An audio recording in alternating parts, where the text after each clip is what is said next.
மதுரை உயர்நீதிமன்ற கிளையில் நீதிபதியாக இருக்கக்கூடிய திரு ஜி.ஆர். சுவாமிநாதன் அவர்கள் தொடர்ந்து சர்ச்சைக்குரிய வகையில் பல தீர்ப்புகளை தந்து வருவதை நாடறியும். சமீபத்தில் மதம் மாறிய முஸ்லிம்களுக்கு பிசிஎம் சான்றிதழ் தரக்கூடாது என்ற ஒரு தீர்ப்பை அவர் அளித்திருப்பதன் மூலமாக அவருடைய அப்பட்டமான மதவெறி வெளிப்பட்டிருக்கிறது. ஏற்கனவே அவர் மீது சாதி வெறி குற்றச்சாட்டு இருக்கிறது, மதவெறி குற்றச்சாட்டு இருக்கிறது. தொடர்ச்சியாக அவர் தரக்கூடிய தீர்ப்புகள் யாவும் சர்ச்சைக்குரியதாக மட்டுமல்ல, சட்டம் ஒழுங்கை களத்திலே நாசம் செய்யக்கூடியதாக இருக்கிறது என்ற விமர்சனமும் இருக்கிறது. இந்த நிலையில வஞ்சகமும் வன்மமும் நிறைந்த தீர்ப்புகளை தொடர்ந்து தந்து கொண்டிருக்கக்கூடிய அவருக்கு சாதி மதம் தொடர்பான எந்த வழக்குகளையும் விசாரிக்க சென்னை உயர்நீதிமன்றத்துடைய தலைமை நீதிபதி அனுமதி கொடுக்கக்கூடாது என்று வலியுறுத்தி கேட்டுக்கொள்கிறோம். நீதிமன்ற ஒழுக்கவியல் என்று இருக்கிறது, அதுதான் நீதித்துறையை சிறப்பிக்கிறது.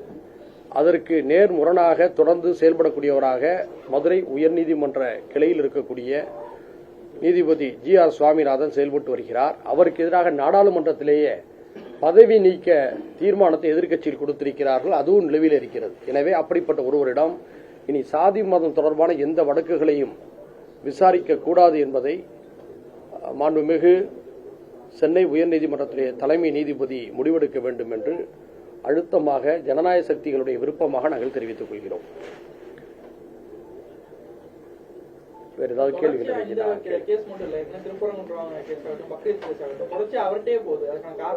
அதுதான் நமக்கு சந்தேகங்களை எழுப்புது.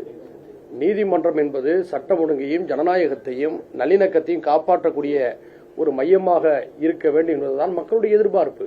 தொடர்ந்து அவர் சர்ச்சைக்குரிய தீர்ப்புகளை கொடுப்பது மட்டுமல்ல, சட்டம் ஒழுங்கை கெட்டு போகக்கூடிய அளவுக்கு திட்டமிட்ட ஒரு பிரச்சனையை உருவாக்கக்கூடிய வகையில் தான் அவர் தீர்ப்பு தரார். அதனால்தான் எதிர்க்கட்சிகள் அவர் மீது பதவி நீக்க தீர்மானம் கொண்டு வந்திருக்கின்றன. எனவே இதை நீ அனுமதிக்க கூடாது. இது மோசமான பின்விளைவுகளை ஏற்படுத்தும். ஜனநாயகத்தையும் சட்ட ஒழுங்கையும் சீர்குலைக்கக்கூடிய வகையில் ஒரு நீதிபதியே தீர்ப்பு என்ற பெயராலே வன்மங்களை உருவாக்குவதை அனுமதிக்க கூடாது.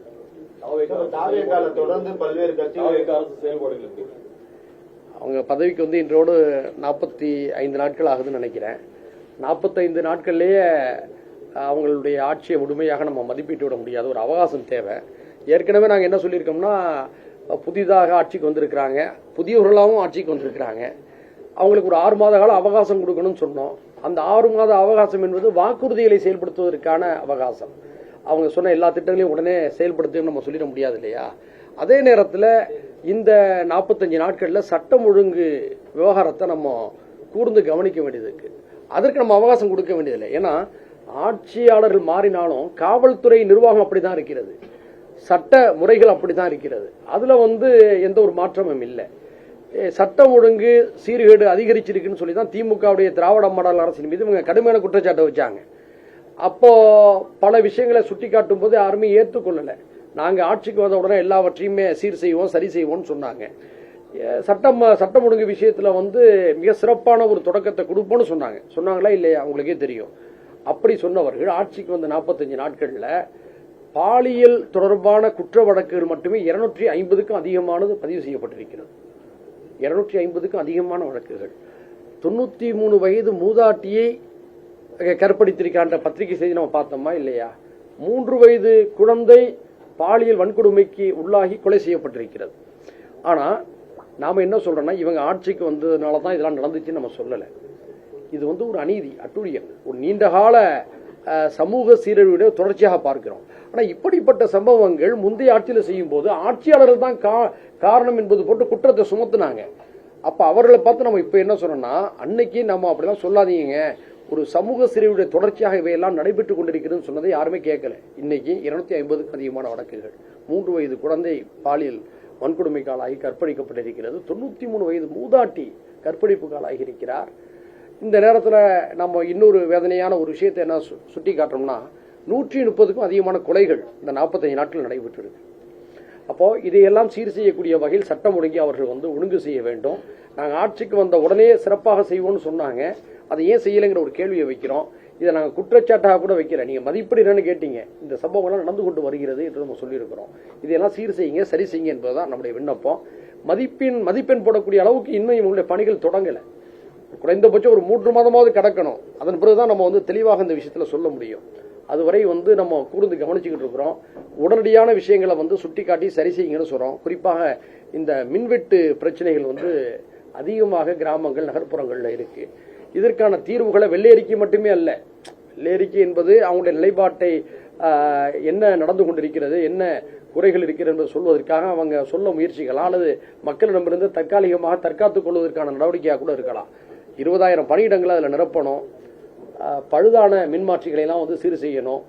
அதிகமான மக்கள் தொகையுடைய பெருக்கம், அதிகமான மக்கள் மின்சாரத்தை பயன்படுத்தக்கூடிய சூழல் உருவாகிருக்கு. பொருளாதாரம் வளர வளர மின் நுகர்வோருடைய கூடுதல் சக்தி வந்து அதிகரிக்குதா இல்லையா? ஒரு வீட்டில் புதுசாக கட்டும் போது 2 ஏசி வைக்கக்கூடிய அளவுக்கு சூழல் உருவாகுது, 2 வாஷிங் மிஷின் வைக்கக்கூடிய சூழல் உருவாகுது, 2 ஃப்ரிட்ஜ் வாங்கக்கூடிய அளவுக்கு ஒரு வீட்டில் சூழல் உருவாகுது. அப்போ இதற்கெல்லாம் ஏற்றது போன்று அடுத்த 20 ஆண்டு கால மின் தேவைகளை நிறைவேற்றிக் கொள்ளக்கூடிய அளவுக்கு மின் மிகை மாநிலமாக தமிழ்நாட்டை மாற்றுவதற்கான செயல் திட்டம் என்ன என்பதெல்லாம் அவங்க வந்து வெளிப்படுத்தணும். ஆக இப்ப இருக்கக்கூடிய மின்வெட்டு குறைபாடுகளை தயவு செய்து சீர் செய்யணும் என்ற வேண்டுகோளை நம்ம வந்து வைக்கிறோம். அதே போன்று இந்த பயிர்க்கடன் தள்ளுபடி விஷயத்தில் விவசாயிகள் கடுமையான அதிருப்தியில் இருக்கிறாங்க. தேர்தல் வாக்குறுதி கொடுத்தது போன்று அவர் முழுமையாக அவருடைய கடன்களை தள்ளுபடி செய்ய வேண்டும் என்ற வேண்டுகோளை நான் வைக்கிறேன்.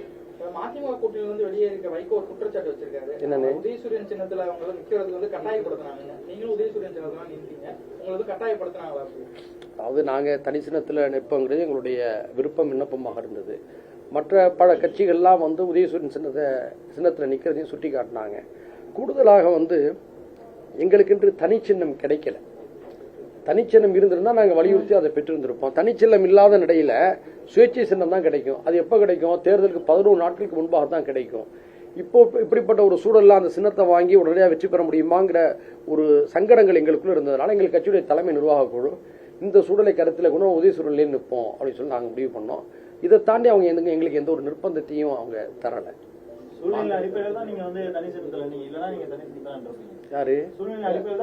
எங்களுக்கு தனிச்சின்னம் இருந்திருந்தா நாங்கள் அதற்கு நின்றுப்போம். எங்களுக்கு தனிச்சின்னம் இல்லைங்கும் போது யதார்த்தத்தை உணரணும்ல. நான் சுயேட்சை சின்னம் வேற, தனிச்சின்னம் வேற. தனிச்சின்னம் முன்கூட்டியே கிடைச்சிடும். அப்படி எங்களுக்கு வந்து அந்த நேரத்தில் எங்களுக்கு தேர்தல் ஆணையத்தில் வந்து எங்களை போட்ட பதிவு செய்யப்பட்ட கட்சியோட அங்கீகாரத்தையும் அவங்க ரத்து செஞ்சு அந்த வழக்கு வேற போய்கிட்டு இருந்தது. அப்போ அந்த சூழலில் வந்து எங்களுடைய சங்கடங்களை நாங்கள் பார்க்க வேண்டியது இருந்துச்சுல. அப்போ நாங்கள் வந்து அரசியலில் வந்து இந்த சூழலில் வெற்றி தேவைப்படுகிறது. அப்போ வெற்றி தேவைப்படுதுன்னு சொன்னோம்னா உதயசூரியன்டா வெற்றி எளிதாக கிடைக்கும். தனிச்சின்னம் இல்லாத நேரத்தில் சுயேட்சை சின்னம் சொன்னால் அதிகபட்சம் 11 நாட்களுக்கு முன்பாக தானே கிடைக்கும். அதுக்குள்ள போய் சேர்த்து மக்கள்கிட்ட அதை பதிய வைக்கிறதுக்குள்ள எதிர்த்தரப்பு வேகமான முன்னேற்றத்தை அடைஞ்சிருவாங்க. அப்போ எங்களை போன்ற வளரும் கட்சிகளுக்கு உடனடி வெற்றி தேவைப்படுகிறது. எங்களுடைய வளர்ச்சிக்கு வெற்றி தேவைப்படுகிறது. இந்த நேரத்தில் நாங்கள் அழுத்தமான முறையில் நாங்கள் மல்லு கட்டி இருந்தோம் சொன்னோம்னா நாங்கள் வந்து பின்னடைவை தான் சந்திக்க வேண்டி வரும். பெரிய கட்சிகளுக்கு கூட அந்த சிக்கல் இல்லை. எங்களை போன்ற வளரும் கட்சிகளுக்கு இந்த நெருக்கடி இருக்குதா இல்லையா? இப்போ அதனால நான் வந்து அவங்க உதயசூரியன் சொல்லும் போது சரியாக எங்களுக்கு பட்டுச்சு, நாங்கள் ஏற்றுக்கொண்டோம்.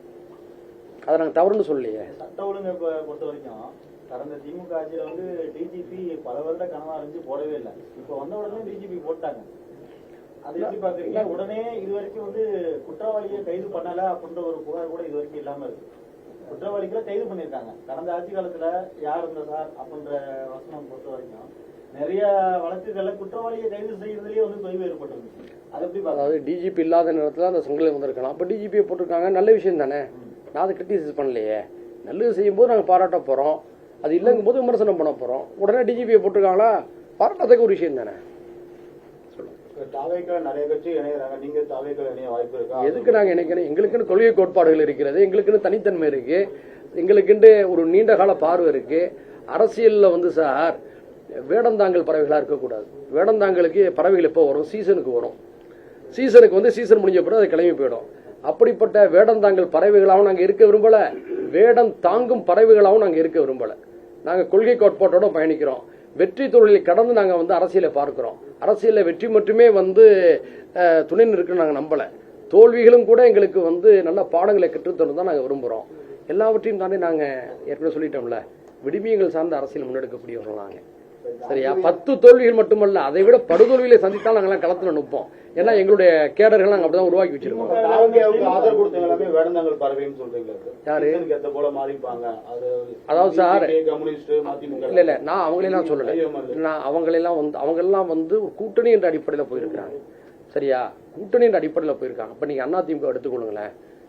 மக்கள் தலைவர் எம்ஜிஆர் அவர்களாலும் சமூக நீதி காத்த வீராங்கனை ஜெயலலிதா அம்மா அவர்களாலும் உருவாக்கப்பட்டவர்கள், வழிநடத்தப்பட்டவர்கள் பல பேர் அதிமுக ஒரு பின்னடைவை சந்தித்த உடனே என்ன செய்யறாங்க, இனி இதற்கு மேல இதுல எதிர்காலம் இல்லைன்னு சொல்லி அவங்க கருதுனானா இல்லையான்னு தெரியல, வேகமாக தாவேக்காவுடைய கதவை தட்டுறாங்க. முன்னாள் அமைச்சர்கள் சில பேர் இந்த தியேட்டர்ல வந்து டிக்கெட்டுக்கு ஒரு 10 வருஷம் 5 வருஷத்துக்கு முன்னாடி அலைமோதுவாங்க. இன்னைக்கு எல்லாமே ஆன்லைன்ல போயிடுச்சு.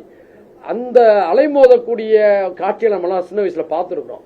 எப்போ அந்த முதல்வர் விஜய் சார் அவர்களுடைய என்னது பனையூர் பங்களாவுடைய வாசல் திறக்கணும் காத்துக்கிட்டு இருக்காங்க. திறந்த உடனே ஒரு மந்தைகள் போய் நுழையிற மாதிரியா போய் நுழைஞ்சு நிக்கிறாங்களே, இதெல்லாம் நல்ல காட்சிகளா, நல்ல செய்திகளா? இதைத்தான் நாங்க சொல்றோம். திமுகவிலிருந்து அதிமுக பிறந்த போது எம்ஜிஆர் தோணும் போது இதே ஒரு எழுச்சி தான் இருந்துச்சு.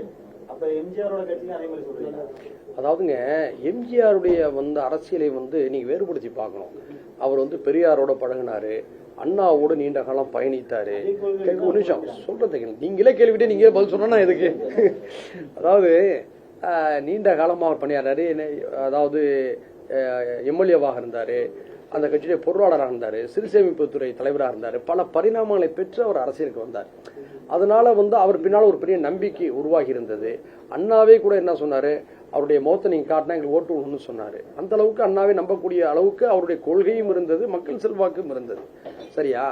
அந்த சூழல் என்பது வேறு. இப்போ விஜய் அவர்கள் வந்து களத்துக்கு வந்திருக்காங்க. விஜய் அவர்கள் ரசிகர் மன்றத்தை அரசியல் மன்றமாக மாற்றிய காலத்திலிருந்து அவரோட பயணிக்கிறாங்க. பாத்தீங்களா?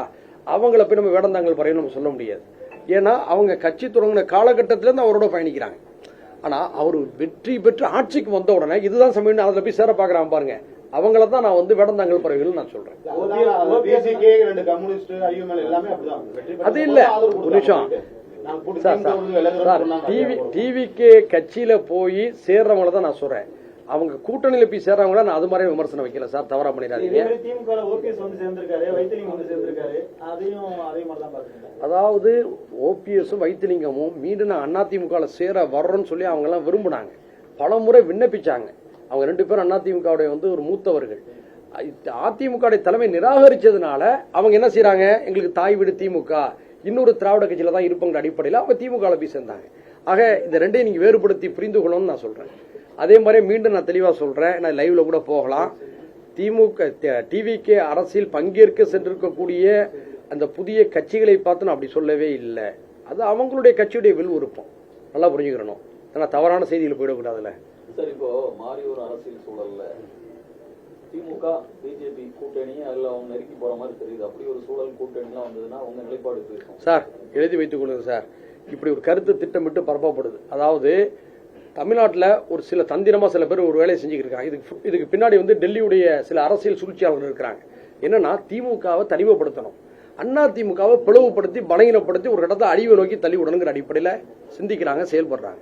அதுல இப்போ என்ன செய்யறாங்கன்னு சொன்னா, அடிக்கடி திமுக பிஜேபியோட போக போகுது அப்படி சொன்னோம்னா எங்களை போன்ற ஜனநாயக சக்தியில் கோவம் வந்துடும். கோவம் வந்த பிறகு திமுக விமர்சிப்போம்னு நினைக்கிறாங்க. அப்படி ஒரு எந்த முகாந்திரமோ அது பற்றிய ஒரு ஆவணாவோ எழுதப்படாத நிலையில தேவையற்ற வதந்திகளை சில பேர் பரப்புறாங்க. அந்த வதந்தி என்பது வதந்தி மட்டும்தானே தவிர உண்மை அல்ல. திமுக பாஜகவோடு சேர்வதற்கான எந்த முகாந்திரமும் இல்லை. திமுக வந்து ஒரு சிலபஸ் ரீதியாக செயல்படுறாங்க. ஏற்கனவே வாஜ்பாய் அவர்கள் காலகட்டத்தில் திமுக பாஜக கூட்டணி உருவானுச்சு. எவ்வளவு பெரிய மோசமான பின்னடைவை திமுக சந்திச்சிச்சு. கலைஞர் வருத்தப்பட்டார் ஒரு கட்டத்தில். நாம வந்து கலைஞர் வந்து அண்ணன் முரசொலி மாறன் அவர்களுடைய மறைவுக்கு பிறகு அந்த கூட்டணியிலே வெளியே வந்த பிறகு திண்டுக்கல்ல வந்து திமுக ஒரு மண்டல மாநாடு நடந்தது. அப்போ அந்த சமயத்தில் அண்ணா திமுக கூட்டணியில் இருந்த கட்சிகள் எல்லாம் திமுக கூட்டணிக்கு வருது. அப்போ வந்து இப்போதைய திராவிட முன்னேற்ற கழகத்துடைய தலைவர் தளபதி ஸ்டாலின் அண்ணன் அவர்கள் நீங்க எல்லாம் போகக்கூடாத இடத்துக்கு போயிட்டீங்கன்னு சொல்றாரு. உடனே கலைஞர் அந்த கூட்டத்தை சொல்றாரு, அவங்க மட்டுமல்ல நாமும் போகக்கூடாத இடத்துக்கு தான் போகணும்னு சொன்னார். அதாவது போகக்கூடாத இடம் என்று அவர் சொன்னது பாஜகவை. அதன் பிறகு இதுவரை பாஜகவுடைய நிழலின் பக்கம் கூட நெருங்கக்கூடாது என்ற முடிவில் வந்து திராவிட முன்னேற்ற கழகம் இருந்துகிட்டு இருக்கு. அதனால இந்த கேள்விக்கு கற்பனை என்ற அடிப்படையில் தான் நான் வந்து கருதுனேனே தவிர அது உண்மை அல்ல. திமுக போகாது. எதிர்ப்பு வந்து தேர்தலுக்கு முன்னாடி வந்ததுக்கு இப்பவும் குறைஞ்சிருக்கு. என்னது அரசு விமர்சனமே பண்ணலையே இப்போ. இல்ல இப்ப என்னன்னா, இவங்க ஆட்சியில் இருந்தவங்க ஆட்சியை இழந்துட்டாங்க. இவங்களிடமிருந்து தமிழக வெற்றி கழகம் ஆட்சியை கைப்பற்றிருக்கு. இப்ப உடனடி எதிரியாக இவங்க தானே இருப்பாங்க அரசியல்ல, சரியா? இப்ப அதிகமான பாதிப்பு அவங்களை பொறுத்தவரை இப்ப டிவிக்கு தமிழ்நாட்டு அளவுல, தேசிய அளவுல இன்னும் அவங்க பிஜேபியை வந்து விமர்சிச்சு தான் இருக்காங்க. தமிழ்நாட்டு அளவுல இப்ப டிவிக்கு வந்து திமுக எதிர்ப்புல வந்து முதலிடத்துல நிக்குது. அப்படிதான் புரிஞ்சு கொள்ளணும். யாரு? இந்தியா கூட்டணியில் பங்கேற்கவில்லை. இந்தியா கூட்டணி நடத்திய நிகழ்ச்சியில் திமுக பங்கேற்கவில்லை. அதிகாரப்பூர்வமாக வெளியேறிவிட்டதாக இதுவரை அவங்க செய்தி சொன்ன மாதிரி எனக்கு தெரியல சார். அந்த நிலை காரணம் யார்? காங்கிரஸ் தான். அதாவது இந்தியா கூட்டணியை காங்கிரஸ் கட்சி செம்மையாக வழிநடத்தி இருந்திருக்க வேண்டும். ஏனென்று சொன்னால் நமக்கு சில மாற்று கருத்துகளோ சில வருத்தங்களோ காங்கிரஸ் மீது இருக்கிறது. ஆனால் தேசிய அளவில் இன்று பாஜகவுக்கு மாற்று என்று சொன்னால், பெரிய கட்சி என்று சொன்னால் காங்கிரஸ், அதுக்கு அடுத்த இடத்துல தான் 2 கம்யூனிஸ்ட் கட்சிகளும் வர்றாங்க. அப்போ அந்த பெரிய இடத்தில் இருக்கக்கூடிய காங்கிரஸ் நாட்டின் நலன் கருதி, தங்களுடைய நலனையும் கருதி, இந்தியா முழுக்க இருக்கக்கூடிய அனைத்து ஜனநாயக சக்திகளையும் ஒருங்கிணைத்து செல்வதில் கவனத்தோடு இருந்திருக்க வேண்டுமா இல்லையா? அந்த பிழையை செய்தார்கள். இப்ப தமிழ்நாட்டில் சமீபத்தில் இந்த ஆட்சி மாற்றத்துக்கு பிறகு நடந்த விஷயத்துல திமுக கடுமையான வருத்தம் இருக்கு காங்கிரஸ் மேல. இதையெல்லாம் காங்கிரஸ் முன்கூட்டியே சிந்தித்து இந்த வருத்தம் வராத அளவுக்கு சில விஷயங்களை செய்திருந்திருக்கலாம். ஆனா செய்ய தவறிட்டாங்க. அப்போ திமுகவுக்கு வருத்தம் இருக்கத்தானே செய்யும், கோபம் இருக்கத்தானே செய்யும். அதனால இந்தியா கூட்டணியில வந்து இந்தியா கூட்டணி கூட்டத்தில் கலந்துக்கல. நிரந்தரமாக வெளியேறிவிட்டதா இதுவரை சொல்லவில்லை. ஒன்றிய அரசோட கண்மூடித்தனமான மோதலை விரும்பவில்லைன்னு சொல்லி முதல்வர் விஜய் பேசியிருக்காரு. திமுக அளவு சார், கண்மூடித்தனமா நீங்க யாரோடையும் மோதலும் நாம் சொல்லவே இல்லையே. பிரச்சனையின் அடிப்படையில் ஆதரியுங்கள், பிரச்சனையின் அடிப்படையில் எதிருங்கள் என்றுதான் நம்ம சொல்றோம். திமுக அப்படிதான் இருக்கு. பிரச்சனையின் அடிப்படையில் எதிர்க்குது. உதாரணத்துக்கு பாருங்க, தமிழ்நாட்டுக்கு தர வேண்டிய கல்வி நிதியை ஒன்றிய பாஜக அரசு தரவில்லை. தமிழ்நாட்டுக்கு தர வேண்டிய நிவாரண நிதி, பேரிடர் நிவாரண நிதியை ஒன்றிய பாஜக அரசு தரல. கடுமையா விமர்சிக்கிறாங்க. அதே நேரத்தில் ஆபரேஷன் சிந்து நடவடிக்கை நடந்துச்சா இல்லையா? உடனடியாக களத்தில் இறங்கி மக்களை திரட்டி ஒன்றிய அரசுக்கு திமுக ஆதரவு கொடுத்துச்சா இல்லையா? அப்ப கண்மூடித்தனமா எதிர்த்தாங்களா? இல்லை. அதனால பிரச்சனைகளை கொள்கை பூர்வமாக திமுக எதிர்த்தது, நாட்டுடைய நலனின் அடிப்படையில் சில விஷயங்களை ஆதரித்தது. அதே போன்ற நிலைப்பாடு டிவிக்கும் எடுக்கிறது தான் நம்ம சொல்றோம். சரியா? யாரும் கண்மூடித்தனமா இருக்க வேண்டிய அவசியமே இல்லையே சார். அது நல்ல அரசியலாவும் இருக்கு. அதுல ஆட்சியும் மாறிடுச்சு காட்சியும் மாறின்னு சொல்லி துரை எம்பி சொல்லியிருக்காங்க. அதை நீங்க எப்படி பாக்குறீங்க? மாறும் நினைக்கிறீங்களா? ஆட்சியும் மாறிடுச்சு காட்சியும் மாறிடுச்சு. ஆட்சி மாறிய சரி, காட்சி மாறுன்னு எதை சொல்ல வர்றாரு? சொல்லுங்க, நீ சொல்லுங்க, எனக்கு தெரியலங்கிற. ஏன் சார் நீங்க தான் கேள்வி கேட்டீங்க. ஆட்சி மாறி காட்சி மாறினா எல்லாமே என்ன கோரிக்கை வச்சிருக்காங்க? என்ன கோரிக்கை கொடுத்தாங்க? மின்வாரியத்துல கேங்மேன் பணி நியமனத்துக்காக கோரிக்கை வச்சிருந்தாங்க. யாரு? சரி, 5000 பேருக்கு வந்து பணி நியமனம். சரி, அது வந்து பரிசீலிக்கப்படும் சொல்லியிருக்காங்க. பரிசீலிக்கப்படும் தான் சொல்லியிருக்காரு. என்ன சொல்றாரு, முதல்வரை சந்திச்சு வந்து ஒரு 7 பக்கம் கோரிக்கை கொடுத்தாங்க. அவர் வீட்டுல இருந்து வெளியே வரதுக்குள்ளார அந்த பகுதி மணப்பாறை பகுதியில இருந்து எனக்கு தொடர்பு கொண்டு புதுக்கோட்டை கந்தரகோட்டில இருந்து என்ன கோரிக்கை என்று நேரடியா வந்தா முதல்வர்கிட்ட சொன்னீங்க, உடனே நடவடிக்கை சொல்லியிருக்காருன்னு இந்த ஒரு நடக்குது. இதனால ஆட்சி மாறி சொல்லியிருக்காரு. அதாவது இது வந்து ஒரு ரைமிங்கா சொல்லக்கூடிய விஷயங்கள் அரசியல்ல, அதுவும் இது ஒன்று. இன்னொரு விஷயம் என்னன்னா, அதிமுக ஒரு முடிவு எடுத்துருச்சு. அவங்களுக்கு வந்து திமுக கூட்டணி இருக்கக்கூடாதுன்னு ஒரு முடிவு எடுத்துட்டு அவங்க சொல்லியிருக்காங்க. அவங்களோட உள்கட்சியுடைய விவகாரம், நம்ம அதிகமாக பேச வேண்டியதில்லை. ஆனால் அதை திருப்திப்படுத்துவதற்காக இப்படி எங்களுக்கு நாங்கள் கோரிக்கையை கொடுத்துட்டோம் செஞ்சிட்டாங்கன்னு சொல்லி தங்களுடைய முடிவை நியாயப்படுத்துவதற்காக அவங்க சில கருத்துக்களை சொல்லலாம். அது அப்படிதான் நான் அதை புரிஞ்சுக்கிறேன். மக்கள் பணி நடந்தா நல்லது தானே சார்? 20,000 பணியாளருக்கு எடுத்தாங்கன்னா நம்ம தான் பாராட்ட போறோம், வாழ்த்த போறோம். நாம் சொல்லிட்டேன்ல, நமக்கு காழ்ப்புணர்ச்சி எதுவும் இல்லை சார். நல்லது. இப்போ மதுக்கடையில் மூணாங்கல்ல, சட்டமன்றத்தில் நம்ம ஆதரிச்சு பேசணுமா இல்லையா? எல்லாம் பூர்ண மது விலக்கு கொண்டு வந்தா இன்னும் வாழ்த்தி பேசுவோம். நல்ல விஷயத்தை யார் செஞ்சா என்னங்கிறேன். ஆரோக்கியமா தான் இந்த விஷயத்தை மாணவரும் ஜாதி அடையாள அட்டை வந்து வழங்கப்படும் செங்கோட்டையன் வந்து பேசியிருக்காரு. ஒரு திராவிட கட்சியில் பயணித்த அண்ணன் செங்கோட்டையன் இப்படி ஒரு முடிவை அறிவித்தது எனக்கு அதிர்ச்சியாக இருக்கிறது. தமிழ்நாட்டில் இந்த சாதி மத விவரங்களை ஏன் சேகரிக்கிறாங்கன்னு சொன்னா, அவங்களுக்கு தேவையான நலத்திட்டங்களை கொடுக்க வேண்டும். புள்ளி விவரங்கள் அடிப்படையில் பின்தங்கிய மக்களுக்கு முன்னேறுவதற்கான வாய்ப்புகளை தர வேண்டும் என்ற அடிப்படையில் தான் சாதி மத புள்ளி விவரங்கள் சேகரிக்கப்படுகிறது. அதை அட்டையில வைத்துக் கொள்ள வர வேண்டும் என்று சொல்வது மிக மோசமான பின்விளைவுகளை ஏற்படுத்தும். இப்போதான் தமிழ்நாட்டு மக்கள் நீண்ட கால பரப்புரைகளுக்கு பின்னாலே, பல தலைவர்களுடைய அரிய உழைப்புக்கு பின்னாலே இந்த சாதி மத துவேஷங்களை எல்லாம் தொலைச்சிட்டு முற்போக்கா வந்துகிட்டு இருக்காங்க.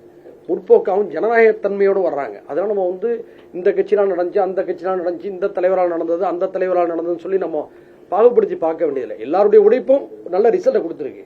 அப்படிப்பட்ட நிலையில மீண்டும் மாணவிகளுக்கு மத்தியில மனக்கசப்பையும் பிரிவினையும் தூண்டக்கூடிய வகையில அமைச்சர் செங்கோட்டையன் அவர்கள் இப்படி ஒரு அறிவிப்பை செய்திருப்பதை நாங்கள் வன்மையாக கண்டிக்கிறோம். உடனடியாக அது திரும்ப பெற வேண்டும். முற்போக்கு சிந்தனைகளையும் ஜனநாயகத்தை நம்ம பிள்ளைகள்கிட்ட ஊக்குவிக்கணும். அதுதான் எதிர்கால தலைமுறைக்கு நல்லது, நாட்டுக்கு நல்லது. சரியா? அதை ஏற்றுக்கொள்ள முடியாது, கண்டிக்கத்தக்கது. அடிப்படை திராவிட தத்துவத்துக்கும் எதிரானது, தமிழ்நாட்டு மக்களுடைய இயல்பான மனநிலைக்கும் எதிரானது. சார், திருச்சி கிழக்கு இடைத்தேர்தலில் நீங்க போட்டிடுவோம், உங்க கட்சி சார்பாக போட்டிடுவாங்க இல்ல திமுக? சீக்கிரமா நாங்க கட்சியுடைய செயற்குழு கூட்டம் நடத்த போறோம். செயற்குள்ள கருத்து கேட்போம். அப்படி ஒரு முடிவு எடுத்தாங்கன்னு வச்சுருங்களேன், எங்க கூட்டணியில நாங்க பேசுவோம். சரியா? வாய்ப்பு இருக்கு, பார்ப்போம். செயற்குழுல திமுக கூட்டணி தொடரணும் அறிவிப்பீங்களா? நாங்க ஏற்கனவே அறிவிச்சிட்டோம் சார். போன வாரம் எங்க கட்சியுடைய தலைமை நிர்வாக குழு கூட்டம் நடந்தது. திராவிட முன்னேற்ற கழகத்துடைய கூட்டணியில் மனிதநேய ஜனநாயக கட்சி தொடர்கிறது என்று அறிவித்து தீர்மானம் போட்டு அவங்களுக்கு அனுப்பி வச்சோம். இந்த சோதனையான இந்த நேரத்தில் திமுகவுடைய கரத்தை வலிமைப்படுத்த வேண்டும் என்பது எங்களுடைய விருப்பம். ஏனென்று சொன்னா, திமுக வெற்றி பெறும் பொழுது பல பேர் அவர்களோடு இருந்தாங்க.